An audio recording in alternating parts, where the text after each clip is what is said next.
خاندان میں 3 چیزوں پر، 3 لوگوں پر محنت یا 3 لوگوں کے حوالے سے اپنے اوپر محنت کرنے کی ضرورت ہے۔ سب سے پہلے والدین ہیں، پھر اس کے بعد آپ کی بیوی ہے، اور اس کے بعد پھر آپ کے بچے ہیں، اور والدین کے ساتھ آپ کے بہن بھائی بھی آ جاتے ہیں۔ میں یہ دیکھوں کہ میں اپنے والدین کے ساتھ تعلق میں کہاں کھڑا ہوں، میں اپنے بہن بھائیوں کے ساتھ تعلق میں کہاں کھڑا ہوں۔ عام طور پہ یہ دیکھا گیا ہے کہ ہم جب دین کا کام کر رہے ہوتے ہیں تو ان تعلقات کے اندر کچھ نہ کچھ کمی رہ جاتی ہے، ہم بیلنس نہیں کر پاتے۔ اگر میں دیکھوں کہ میں صبح سے لے کے ظہر تک تدریس کرتا ہوں، ظہر کے بعد میں نے مطالعہ کرنا ہوتا ہے، عصر کے بعد میں نے محلے کے بچوں کو پڑھانا ہوتا ہے، مغرب کے بعد پھر میرے مطالعے کی مصروفیت ہوتی ہے۔ اگر صبح جاگنے سے لے کے رات سونے تک ہوتا میں گھر میں ہوں، ہوتا اسی محلے میں جہاں میرے والدین رہتے ہیں، لیکن میں اپنے والدین کی زیارت نہیں کر پاتا، میں اپنے والدین کی کوئی خدمت جا کر نہیں کر سکتا۔ اور اس کے بعد میں اپنے طلباء سے کہتا ہوں والدین کی خدمت کیا کرو، اپنے مقتدیوں سے کہتا ہوں کہ والدین کو محبت کے ساتھ دیکھنے پر حج عمرے کا ثواب ہے۔ تو مجھے تھوڑا سا اپنے عمل پر نظر ثانی کرنے کی، غور و فکر کرنے کی ضرورت ہے۔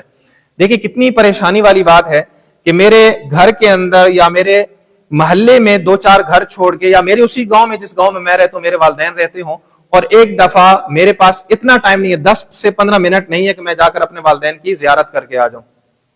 میرے پاس روزانہ کی بنیاد پہ 10 منٹ نہیں ہے کہ میں والدین کی جا کر خدمت کر رہا ہوں، ان کے پاؤں دبا لوں، ان کے سر کو دبا لوں، ان کے جسم کی مالش کر کے آ جاؤں۔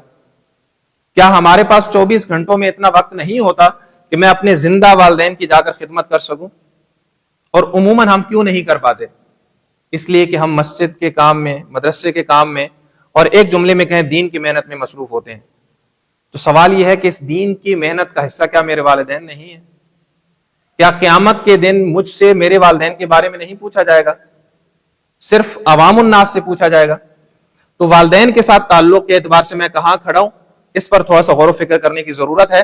اور یہ تبھی ممکن ہے کہ میں روزانہ والدین کی خدمت کر سکوں، والدین کی زیارت کر سکوں، جب اپنے میں وقت کو منظم کروں گا۔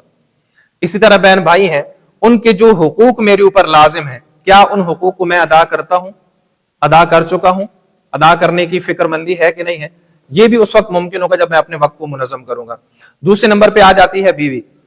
میں یہ دیکھوں کہ میں اپنی جسمانی صحت کا خیال تو رکھتا ہوں، لیکن کیا میں اپنی بیوی کی جسمانی صحت کا خیال رکھتا ہوں؟ کیا میری بیوی کے جسم کے تمام اعضاء جو آج ٹھیک طریقے سے کام کر رہے ہیں، اور اس کی عمر 30 سال ہے، اگلے 10 سالوں میں بھی وہ ٹھیک طرح سے کام کر رہے ہوں گے؟ کیا میں نے اپنی بیوی کی جسمانی صحت کا اتنا خیال رکھا؟ اچھا، جسمانی صحت کے ساتھ ساتھ ہم لوگوں کو ترغیب تو دیتے ہیں کہ بیوی کے ساتھ تعلقات اچھے رکھو، اسے ذہنی طور پہ پریشان نہ کرو، اس کے ساتھ کوئی ایسا رویہ اختیار نہ کرو کہ وہ ذہنی طور پہ پریشان ہو اور پھر آپ کا گھر خراب ہو۔ تو کیا میں نے اس حوالے سے اپنے گھر پر بھی محنت کی ہے؟ اور بیوی کے ساتھ گھر میں باقی جتنی بھی خواتین ہیں، چاہے وہ میری بہنیں ہیں، چاہے وہ میری بیٹیاں ہیں، چاہے وہ میری ماں ہیں، چاہے وہ میرے گھر میں رہنے والی جتنی بھی خواتین ہیں، ہمارے ہاں عموماً خواتین کی ذہنی اور جسمانی صحت کا خیال نہیں رکھا جاتا۔ آج ہم دیکھتے ہیں کہ جن گھروں کے اندر مسائل ہیں، عموماً ان مسائل کی جڑ کون بنتا ہے؟ ہمارے یہاں عام تصور کیا ہے کہ اس مسئلے کی بنیادی جڑ کون ہے؟ خاتون ہے، عورت ہے۔ تو اس عورت کا یہ لیول کیسے ہوا، اس عورت کے اندر یہ چیز کیسے پیدا ہوئی کہ وہ مسائل کو حل کرنے کی بجائے مسائل کی جڑ بن گئی، مسائل کا سبب بن گئی، اس کی وجہ سے ہر جگہ مسئلہ بن رہا ہے۔ شاید اس کے اندر کہیں نہ کہیں اس چیز کو اگر ہم دیکھیں ہمیں نظر آئے گی کہ اس عورت کی ذہنی صحت اچھی نہیں ہے۔ تو دوسرے نمبر پہ بیوی آ گئی، بیوی کی ذہنی صحت، جسمانی صحت اور روحانی صحت، ان چیزوں کا بھی خیال رکھنا۔ اب ہم دیکھیں، ہم ممبر سے بیویوں کے حقوق بیان کرتے ہیں، کیا وہ سارے حقوق جو میں عوام کے سامنے بیان کرتا ہوں، وہ سارے رویے جو میں عوام کے سامنے بیان کرتا ہوں کہ بیویوں کے ساتھ ایسے رہا کرو، میرا اپنے گھر میں یہ معاملہ درست ہے؟ اور اگلی بات عرض کر دوں، میں نے پہلے یہ بات عرض کی کہ ایک مذاکرہ ہے، یہ ایک مذاکرہ ہے اور ایک تذکیر ہے، ایک یاد دہانی ہے کہ اگر یہ چیزیں میرے اندر اچھی ہیں تو الحمدللہ، کہیں کوئی اونچ نیچ ہے تو اپنے آپ کو بہتر کرنے کی کوشش کروں اور یہ چیزیں عوام تک اس انداز سے پہنچانے کی بھی کوشش کروں۔ تیسرے نمبر پہ وہ لوگ جو آپ کے ساتھ متعلق ہے، آپ کی اولاد ہے، آپ کے بچے ہیں، میں یہ سوچوں کہ کیا میں نے اپنے بچوں کی مستقبل کی، ان کی زندگی کی منصوبہ بندی کر رکھی ہے؟ یعنی میں یہ تو سوچ لیتا ہوں میرا بیٹا حافظ بنے گا، میرا بیٹا عالم بنے گا، اور اس کے بعد اس نے مدرس بننا ہے، اس نے امام بننا ہے، اس نے خطیب بننا ہے، لیکن کیا میں نے یہ منصوبہ بندی کی ہے کہ میرے اس بیٹے نے کہاں حفظ کرنا ہے، اس کے حفظ کا لیول کیا ہوگا، اس کی ادائیگی کیسی ہوگی، اس کی تجوید کیسی ہوگی، اس کا لہجہ کیسا ہونا چاہیے۔ اچھا، حفظ کی اگر منصوبہ بندی کر لی ہے، پھر آگے میں درس نظامی کا سوچوں کہ میں اگر اپنے بیٹے کو بحیثیت عالم مدرس کی سیٹ پہ بیٹھا ہوا دیکھنا چاہتا ہوں تو کس علم میں اپنے بچے کو ماہر بنانا چاہتا ہوں۔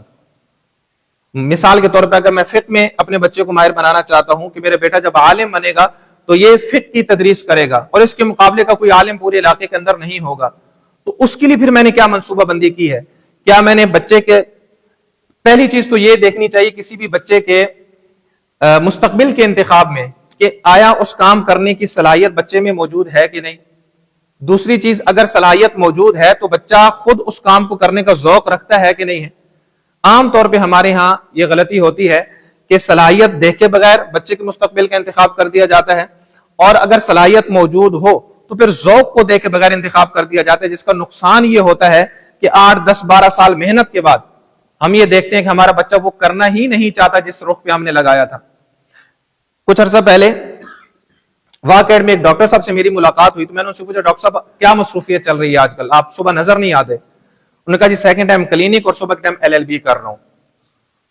تو میں نے ازرائے مذاق کہہ دیا، لیکن انہوں نے اس بات کو سنجیدہ لیا اور بڑی عجیب بات کی۔ میں نے کہا ڈاکٹر صاحب یہ LLB اور میڈیکل آپس میں ان کا کوئی لنک نہیں ہے، تو سمجھ نہیں آتی آپ یہاں مریضوں کی دیکھ بھال کریں گے یا مقدمے لڑیں گے جا کر؟ تو انہوں نے کہا بات یہ ہے کہ میں نے جو ڈاکٹری کی ڈگری لیا، ڈاکٹر بنا ہوں، امی اور ابو کے ذوق سے اور شوق سے بنا ہوں، وہ چاہتے تھے میں ڈاکٹر بن جاؤں، اور LLB میں اپنے شوق سے کر رہا ہوں۔ اب آپ بتائیں کہ ڈاکٹر اور وکیل کے مزاج میں فرق ہوتا ہے یا نہیں ہوتا؟ یعنی ڈاکٹر کے مزاج میں جو بنیادی چیز ہونی چاہیے وہ کیا ہونی چاہیے؟ نرمی، شفقت، محبت، خیرخواہی، ہمدردی۔ اور وکیل میں اگر نرمی آ جائے مقدمہ جیت جائے گا۔ وہاں تو دلائل دینے پڑیں گے، وہاں تو آپ کو شدت اختیار کرنی پڑے گی۔ یعنی وکیل کے رویے میں اور ڈاکٹر کے رویے میں زمین آسمان کا فرق ہے۔ تو ایک بچہ کے جس کے مستقبل کا انتخاب اپنی مرضی سے کیا گیا، وہ آپ کے شوق کو تو پورا کر رہا ہے لیکن وہ اپنی زندگی سے خود مطمئن نہیں ہے۔ کیوں؟ کہ آپ نے صلاحیت تو دیکھی کہ ڈاکٹر بن سکتا ہے، ذوق نہیں دیکھا۔ تو بہرحال تیسری مخلوق جو ہمارے ساتھ جڑی ہوئی ہے وہ ہماری اولاد ہے۔ تو اولاد کے اعتبار سے منصوبہ بندی کریں کہ میرے بیٹے کتنے ہیں، بیٹیاں کتنی ہیں، میں ان کو مستقبل میں کہاں دیکھنا چاہتا ہوں، پھر اس کا ذوق ہے یا نہیں، اس کی صلاحیت ہے یا نہیں، اگر ہے تو پھر اس کی آگے پوری منصوبہ بندی کہ بھئی اس علم میں نے اس علم کے اعتبار سے، اس فن کے اعتبار سے اس بچے کو کہاں کہاں سے استفادہ کروانا ہے۔ مثلا یہ بچہ اگر ذوق رکھتا ہے فقہ پڑھنے کا تو کیا یہ درس نظامی کی جو ہمارے سمجھ لیں کہ قدوری سے لے کے ہدایت تک جتنی کتابیں پڑھ کر یہ چیز اس کے اندر پیدا ہو جائے گی جس لیول پہ میں دیکھنا چاہتا ہوں، یا اس کے لیے مزید کتابیں پڑھانی پڑیں گی، یا وہ میں خود پڑھاؤں گا، اپنے علاقے کے کسی عالم کے پاس اسے بٹھاؤں گا، کسی دوسرے مدرسے میں بھیج۔ جبکہ ہم اپنے بڑے حضرات کو دیکھتے ہیں تو ہمیں وہاں یہ چیز نہیں ملتی، ہمیں وہاں یہ چیز ملتی ہے کہ وہ اپنے بچے کی صلاحیت کو دیکھتے ہوئے، ذوق کو دیکھتے ہوئے اس کے مستقبل کا انتخاب کرتے ہیں، اور اس کے اعتبار سے اس کو پھر مختلف جگہوں سے استفادے کی اس کی ترتیب بناتے ہیں کہ اس نے کون سی کتابیں پڑھنی ہے، کون سے حضرات سے استفادہ کرنا ہے، کون سی ویڈیوز دیکھنی ہے، کہاں جانا ہے، کہاں کا سفر کرنا ہے، پوری ایک ترتیب ہوتی ہے۔